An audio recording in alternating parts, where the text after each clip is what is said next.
yo, porque me toca. Hola Andrés, Hola Pablo, una semana importante esta.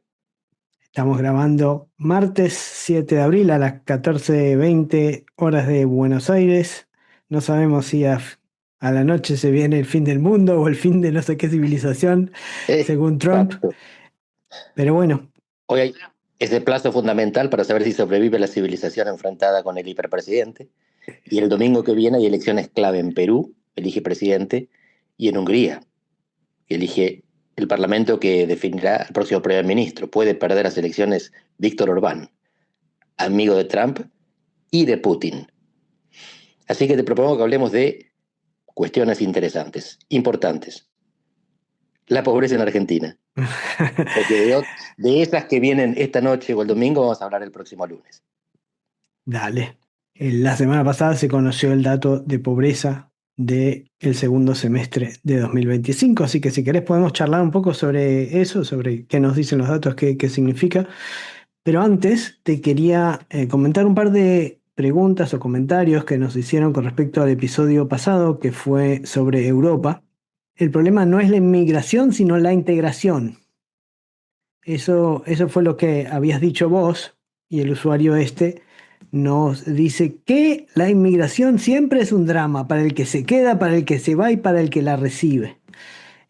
Así que lo que yo observaría ahí es que obviamente Argentina, entre otros países, Estados Unidos, Australia, se construyeron como países en base a migraciones masivas, así que es difícil, partiendo de ese dato, decir que la inmigración en sí misma es un problema. Lo que sí Ujú. me recordó es que en el Reino Unido, por ejemplo, donde por supuesto tengo mucha más familiaridad con la discusión política, pero creo que en Europa en general, quizá, decime vos, hay una gran discusión sobre que intersecta el tema inmigración con el tema identitario. ¿Qué significa ser británico? Y entonces la gente que está a favor de la inmigración tiende a enfatizar que es un set de valores compartidos, es decir, bueno, estamos de acuerdo en cosas básicas como los derechos humanos, la democracia. Mientras que la gente que está en contra de la inmigración tiende a verlo como no, es mucho más que eso y tiende a tiende a ver, no sé, las tradiciones del país y qué sé yo, o tradiciones históricas mucho más lejanas. Son las dos principales fuentes de legitimidad identitaria. En Europa el ius solis define tu nacionalidad. Perdón, el ius sanguinis. Significa que vos tenés la nacionalidad de un país porque sos hijo de alguien que la tenía, no importa dónde nazcas.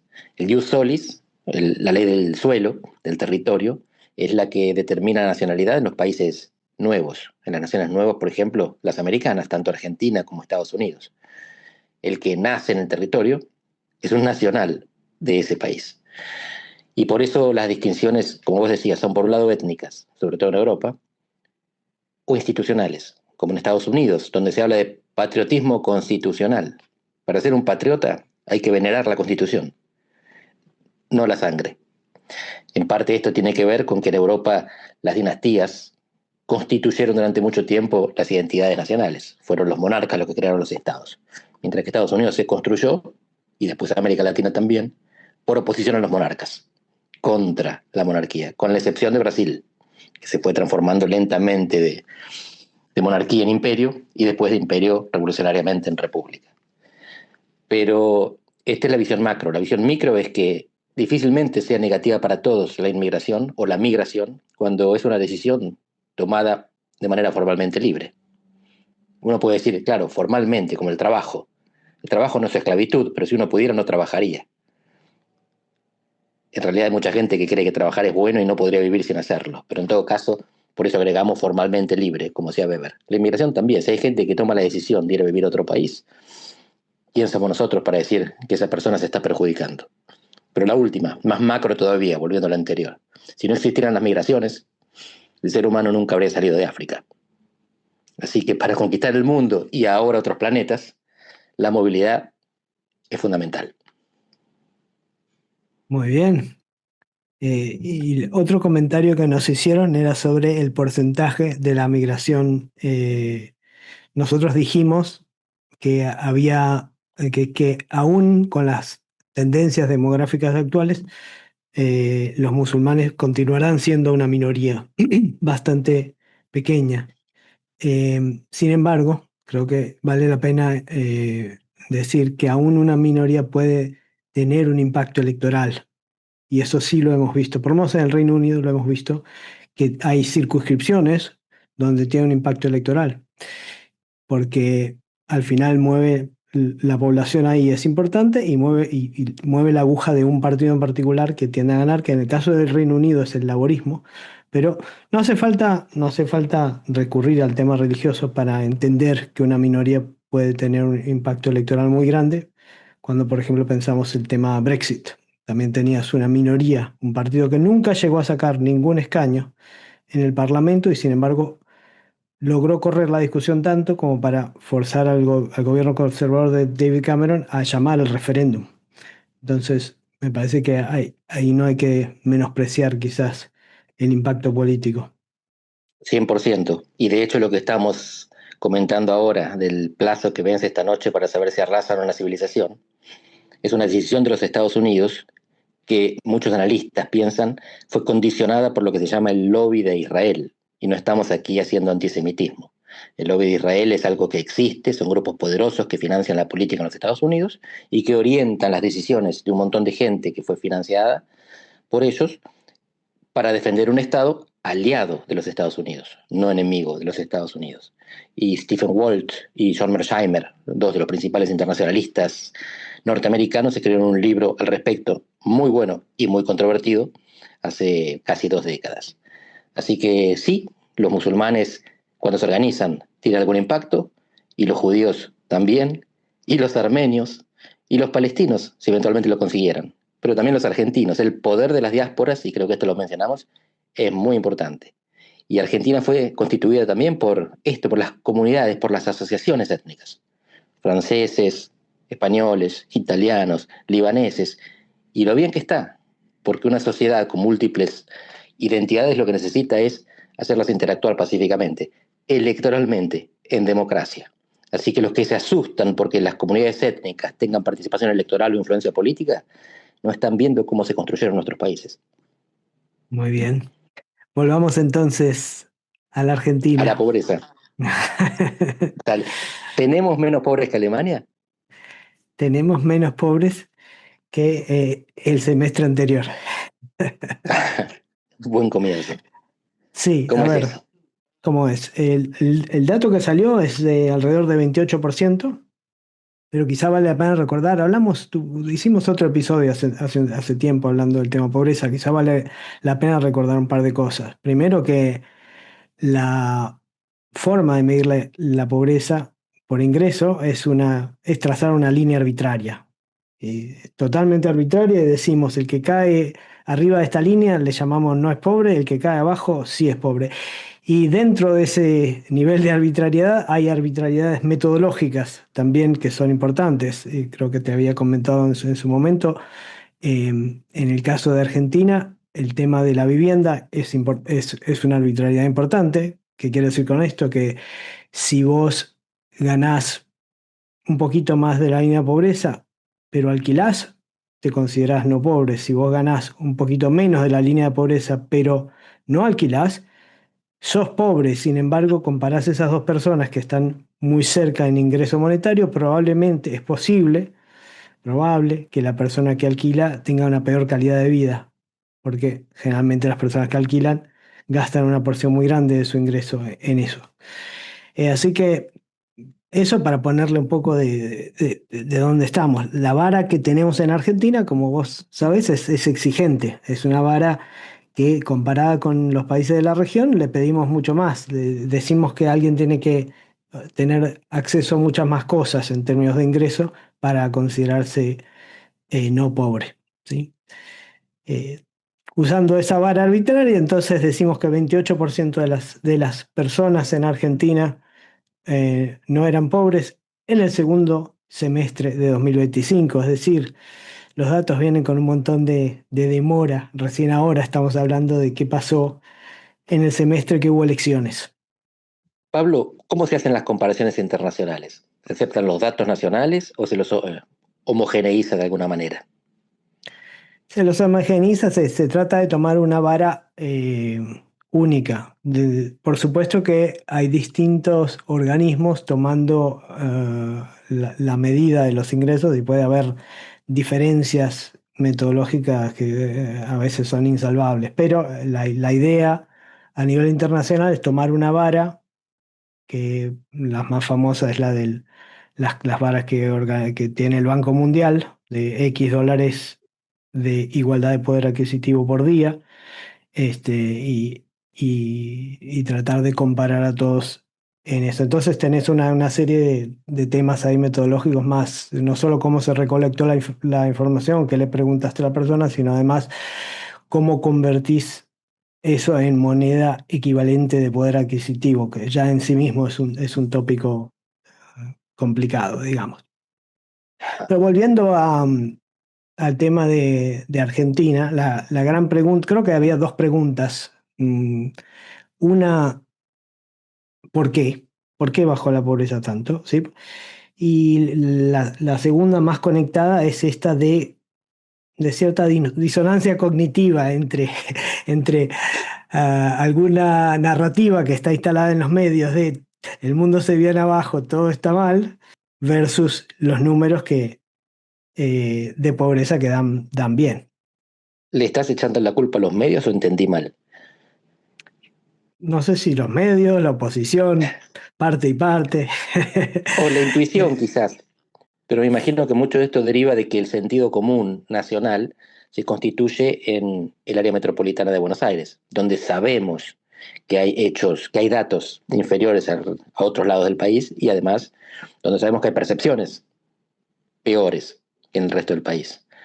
Y todos los medios están localizados en el área metropolitana de Buenos Aires. ¿Qué quiero decir con esto? Sin negar que en los medios puede transparecer una realidad peor de la que hay, puede no ser intencional. Es el sesgo típico de la estructura geográfica de la comunicación argentina. Están representando bien lo que pasa en el lugar donde están, pero no están en Argentina, están en el AMBA. Correcto. En el mundo de los economistas se dio una discusión bastante importante sobre si es correcto, si no es correcto.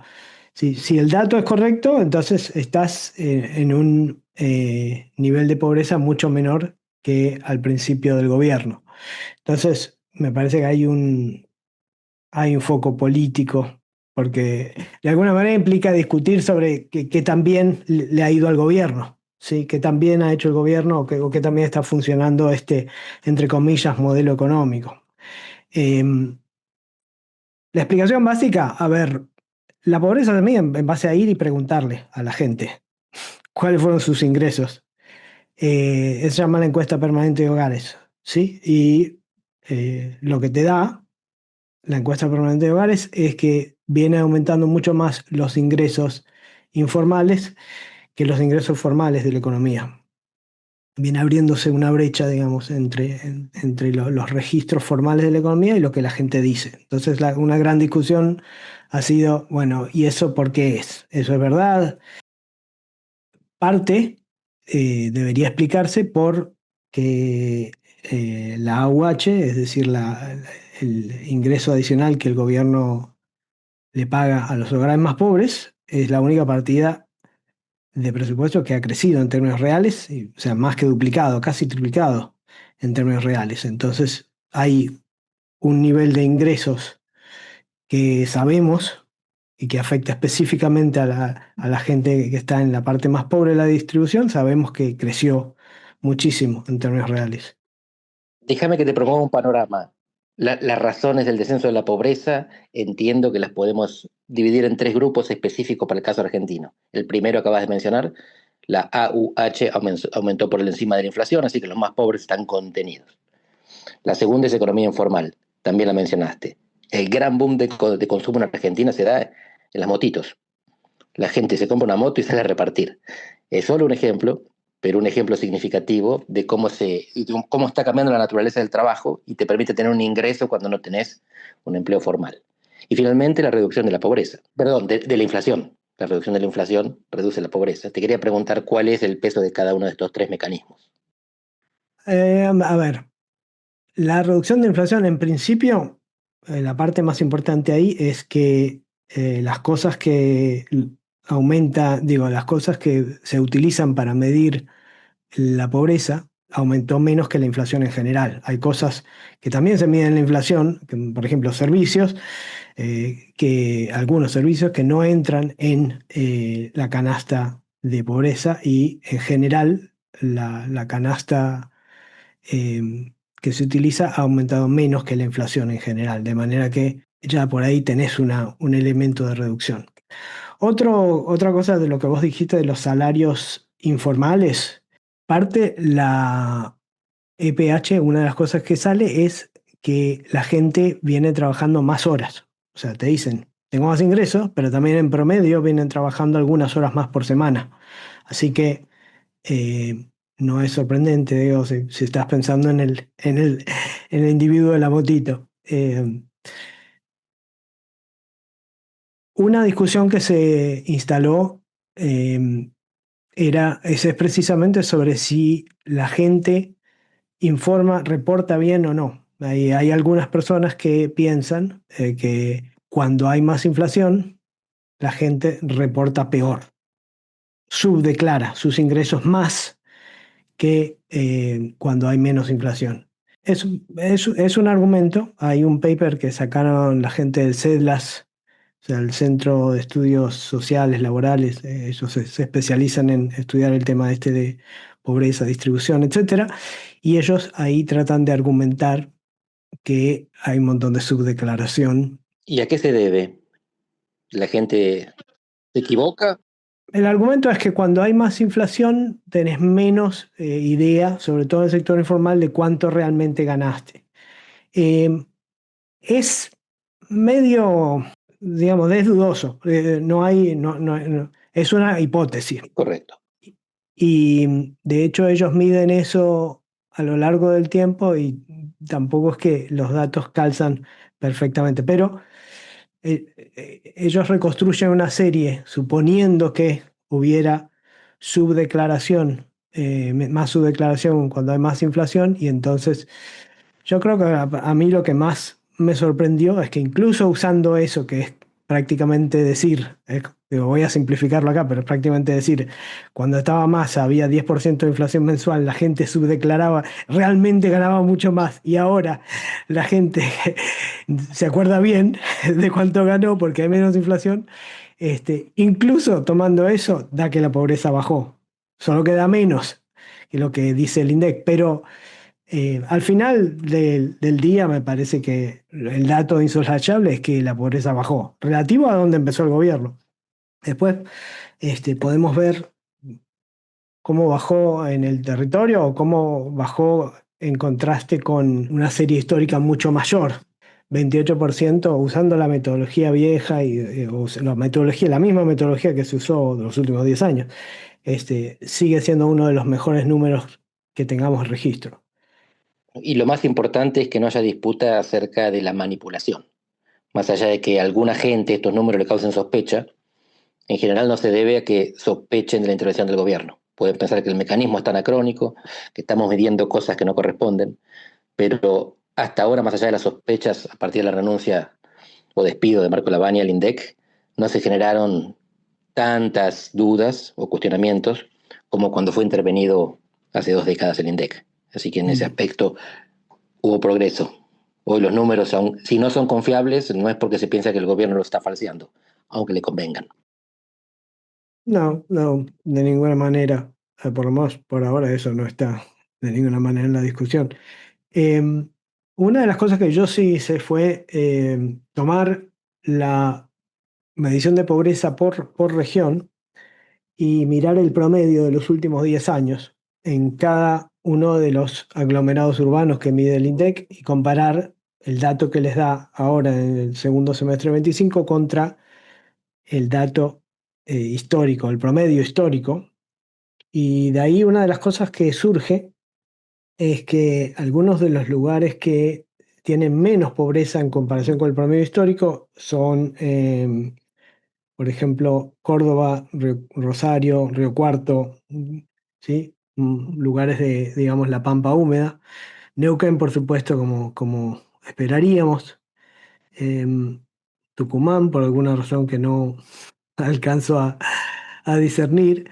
Lugares donde da mucho más cerca, en realidad, de los 30 o 31 aglomerados, casi todos dan por debajo del promedio histórico. Solo La Rioja me da arriba del promedio histórico apenas. Eh, También es consistente con las mediciones de variación de los ingresos en cada lugar. Y una de las cosas que realmente debe estar pesando ahí en muchos lugares de, eh, del interior, del conurbano, es el tema de que de la evolución distinta de los salarios del sector público con respecto al sector privado, tanto formal como informal ahora. ¿Sí? El sector público está bastante por debajo de donde empezó el gobierno. Entonces, lugares, y la Rioja está quebrada, de manera que, y allí el sector público es un gran empleador. Así que no es de extrañar, me parece. Te quiero plantear una paradoja. Las revoluciones sociales suelen producirse en dos circunstancias. La primera es cuando hay un gatillo hacia abajo, un tarifazo, un congelamiento bancario. La segunda es cuando hay una pendiente hacia arriba. Esta es la famosa paradoja de Tocqueville. Las revoluciones no se producen cuando se está empeorando, sino cuando se empieza a mejorar y de repente hay un enlentecimiento de la mejora. Así que esto que estamos describiendo, que es la reducción de la pobreza, juega a favor del gobierno. Y sin embargo podría darse que si se detiene la mejora, la gente se enoje, porque está esperando mantener el progreso. Te lo planteo simplemente como posibilidad de que los números juegan para... Los números son los números. El impacto que tienen depende de lo que se haga con ellos. Sí, por supuesto. Hay que ver. Si vos me estás sugiriendo, bueno, que quizá haya un estancamiento incluso una reversión. De hecho, a quien le interese el tema puede seguir a Martín Rosada de la Universidad de Tela. Ellos calculan mes a mes el número de pobreza y invariablemente aciertan lo que va a decir el INDEC muchos meses después. Tienen algo que se llama el Nowcast de pobreza y eso te muestra que los últimos 3 meses o así viene subiendo poquito, pero debe estar alrededor del 30 o 31% ahora, si el número en el segundo semestre era 28, algo así. Así que, ¿por qué? Y bueno, algunas de las cosas que dijimos se revirtieron. La canasta de alimentos subió más, quizás los ingresos dejaron de ganarle o perdieron un poquito más contra la inflación en los últimos meses desde la elección hasta ahora. Así que bueno, hay que ver cómo sigue todo esto. Mi perspectiva para la economía es moderadamente optimista o conservadoramente optimista en este 2026. Pero bueno, hay que ver Y eso ya es también bastante. qué pasa con Trump, porque puede ser un shock más grande de lo que estábamos anticipando al principio. El domingo lo sabremos en función del resultado en Hungría. Hasta ahora a Giorgia Meloni le terminó yendo mal. Asociarse a Trump dio beneficio hasta hace un par de semanas y ahora está test. Y es posible que el gobierno argentino lo sepa y entonces tenga que apurar los resultados mientras tenga esta ventana de oportunidad del Big Brother que lo ayuda. Porque después, sin ayuda, esto se va a poner más complicado. Pero en todo caso me parece importante esto que decíamos al final, cuando el votante elija el año que viene, va a tener, por un lado, la mirada en el presente y en el pasado, cómo está respecto a cómo estaba cuando empieza este gobierno. Y por otro, la mirada en el futuro, qué es lo que esperaba. Y posiblemente eso, la comparación con las expectativas, sea tan importante a la hora de elegir el voto como la comparación con el pasado. Estuvimos leyendo esta semana los documentos diarios que escribe Alberto Hades y él mostraba ahí que antes el crecimiento producía empleo y ahora no. Él habla de una pendiente distinta que ahora es logarítmica en vez de lineal. Y yo te quería preguntar si ¿La ves como logarítmica? Es decir, la economía digital produce menos empleo que la economía industrial al principio, pero después levanta, o simplemente la pendiente más plana. Lo que tenemos es crecimiento lineal, pero más bajito. Sí, a ver, es una discusión global que empalma con una discusión local de Argentina, ¿no? La discusión local de Argentina es sobre si estos sectores que están creciendo ahora, que están fuertemente localizados en el interior, de oil and gas, minería, etcétera, cuánto traccionan el empleo. Y mucha gente dice, por supuesto, que tienen baja intensidad en empleo comparado con otros sectores como construcción, comercio. Em, A nivel global, la discusión pasa más por cuál es el impacto de la inteligencia artificial y qué vamos a ver en el futuro en términos de creación de empleo. Lo que comenta Hades es un poco que la elasticidad de creación de empleo, o sea, cuánto, cuánto crece el empleo cuando crece el producto, cambiaría, ¿sí? Cambiaría, disminuiría. Lo que yo te diría ahí son dos cosas. Primero que cada vez que crece el producto, también crece la porción del producto que se lleva el gobierno y gasta en bienes y servicios. La segunda es que en realidad, dadas las tendencias demográficas, cada vez necesitamos menos empleos porque cada vez agregamos menos gente al pool de gente que quiere salir a trabajar. Y Hades ahí comenta la ley, lo que se llama ley de Okun, y dice, bueno, por cada 1% de crecimiento del producto esperábamos 0,5% de crecimiento del empleo. Y bueno, eso no es así en otros países. Obviamente ese dato es para Estados Unidos.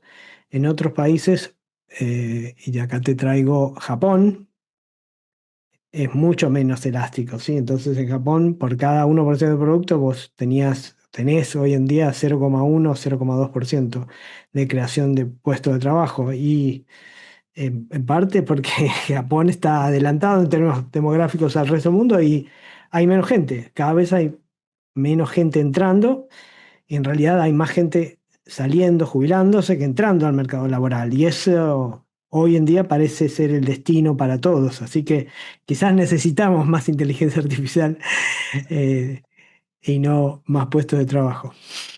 Díganle chavo a los empleos que se van, pero también a los trabajadores que no llegan.